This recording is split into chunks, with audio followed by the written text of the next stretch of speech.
Shalom Sobat Perkantas, kembali lagi di dalam Ruang Teduh. Dalam kesempatan ini saya akan mengajak kita sama-sama merenungkan firman Tuhan dari Markus 4 ayat yang ke-21. Saya akan membacakan untuk kita semua. Markus 4 ayat 21, firman Tuhan berbunyi demikian. Lalu Yesus berkata kepada mereka, orang membawa pelita bukan supaya ditempatkan di bawah gantang atau di bawah tempat tidur, melainkan supaya ditaruh di atas kaki diam. Saudara-saudara, beberapa waktu lalu saya bertemu di media sosial saya berita tentang artis ataupun public figure yang meninggalkan imannya. Dia meninggalkan imannya kepada Yesus dan memilih beriman kepada yang lain. Berita ini membuat saya gelisah dan kepikiran gitu ya. Kenapa kepikiran? Kenapa gelisah? Bukan karena berkurang deh jatahnya orang Kristen atau jumlahnya orang Kristen. Tapi saya gelisah karena pertanyaan ini. Mereka punya nggak ya teman-teman orang Kristen di sekitar mereka? Kalau mereka punya, maka pertanyaan saya begini. Orang-orang Kristen di sekitar mereka pernah nggak sih ngobrol tentang Yesus sang terang hidup itu kepada mereka? Pernah nggak sih mereka menjadi garam, menjadi terang seperti yang Yesus perintahkan? Padahal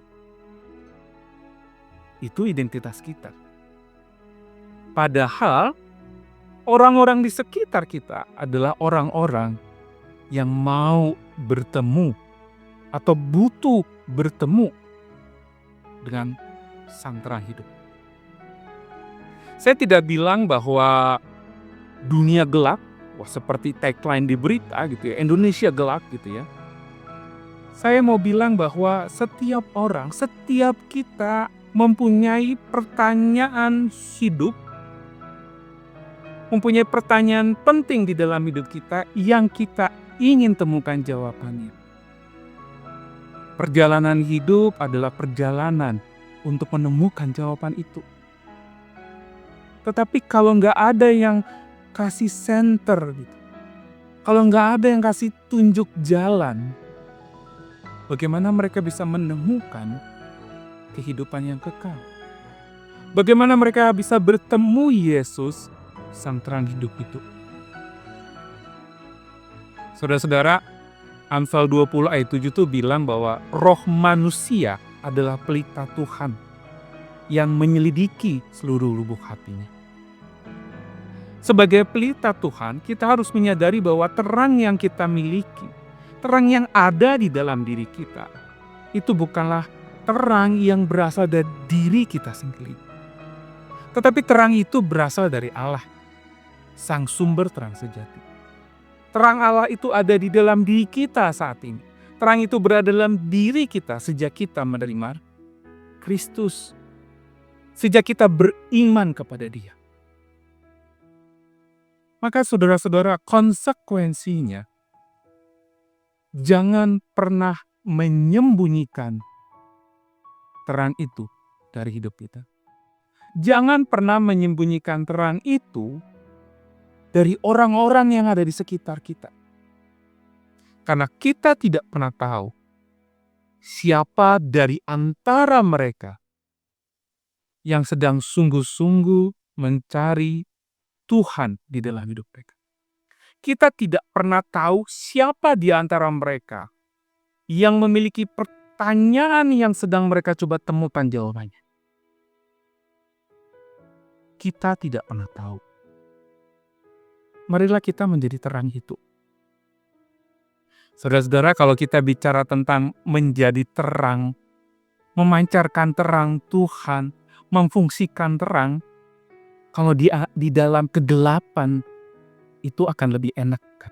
Nah, mari kita coba matikan terangnya. Saudara-saudara, kalau kita bicara mati lampu,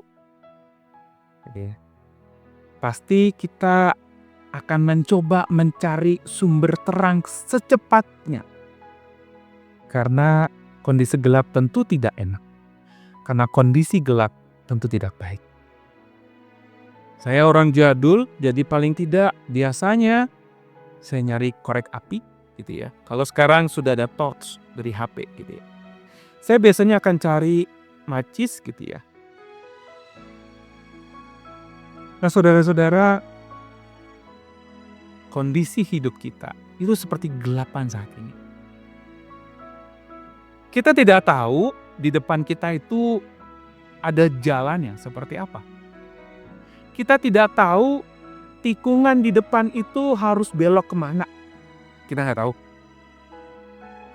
Yang kita tahu kita harus jalan. Hidup kita harus jalan.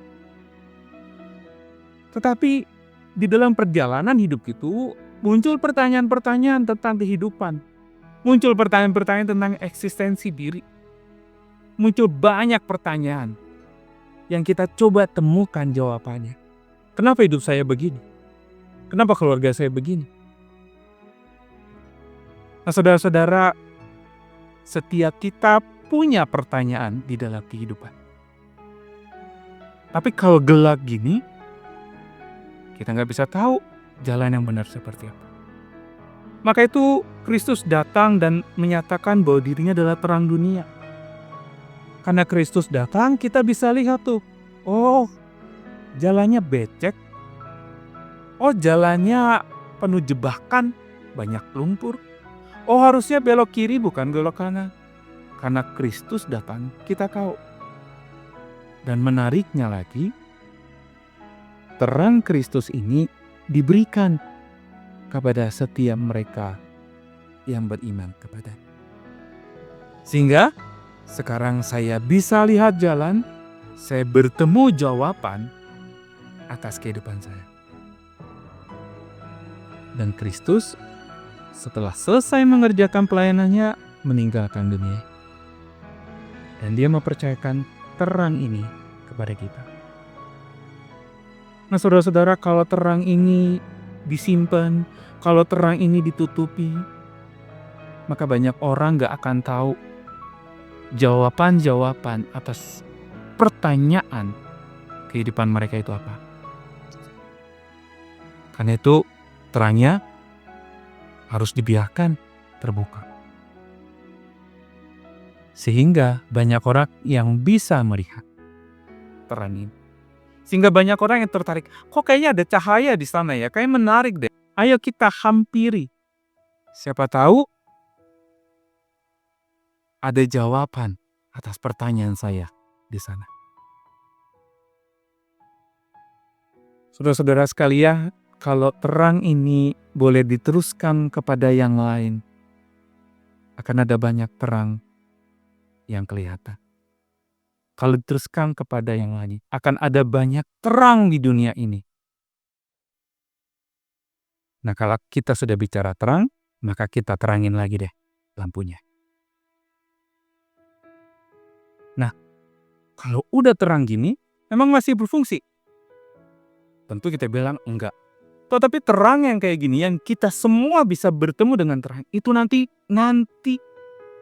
ketika Kristus datang yang kedua kali.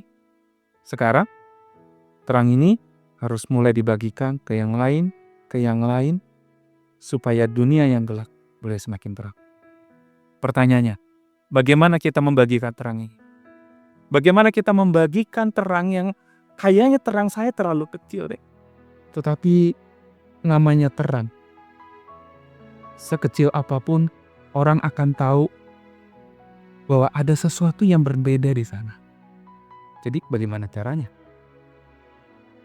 Tentu pikiran kita, perkataan kita, dan tindakan kita itu harus selaras dengan kebenaran firman Tuhan. Maksudnya gimana? Maksudnya, saudara-saudara sekalian, ketika kita memahami dunia sekitar kita, ketika kita memahami apa yang terjadi dalam kehidupan kita, biarkanlah prinsip-prinsip kebenaran firman Tuhan itu yang membentuk cara pandang kita untuk bisa memahami apa yang ada terjadi. Sehingga ketika kita mengerti kebenaran dan membangun cara pandang Alkitabiah, cara pandang Kristen dalam pikiran kita, maka perkataan dan tindakan kita akan mewujud nyatakan Tuhan itu.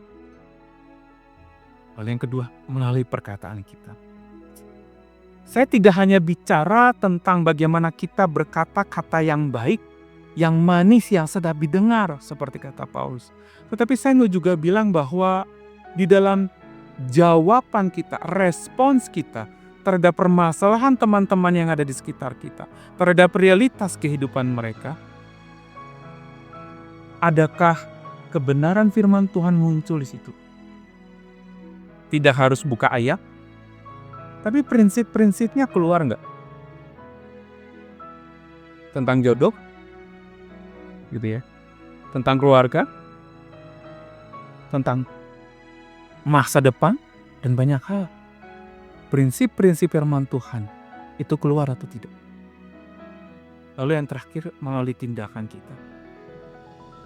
Adakah setiap tindakan yang kita lakukan itu selaras dengan apa yang kita katakan? Apakah setiap hal yang kita lakukan itu selaras dengan apa yang kita pahami dan yakini? Menolong orang, mengampuni orang yang bersalah kepada kita, dan banyak lain lagi. Jadi saudara-saudara, marilah kita memancarkan terang kita kepada orang lain. Melalui pikiran kita, cara kita memahami sesuatu, perkataan kita, dan setiap tindak tanduk yang kita lakukan. Dengan cara itu, orang bisa melihat ada yang beda di dalam diri kita. Orang bisa melihat ada sesuatu yang baik dari apa yang kita katakan dan lakukan. Dan melalui itu, mereka tertarik untuk bisa mengenal terang yang sejati, Kristus itu sendiri. Dan melalui pertemuan itu, mereka boleh menikmati hidup yang kekal di dalam Tuhan. Jadi mari saudara-saudara, kita memancarkan terang Tuhan dalam kehidupan kita. Karena kita sudah diberikan terang itu. Mari kita memancarkan terang Tuhan di dalam kehidupan kita. Karena kita sudah bertemu dengan Sang kebenaran, Sang terang yang sejati. Dan hidup kita sudah diubahkan di dalam. Mari memancarkan terang Tuhan. Tuhan Yesus memberkati.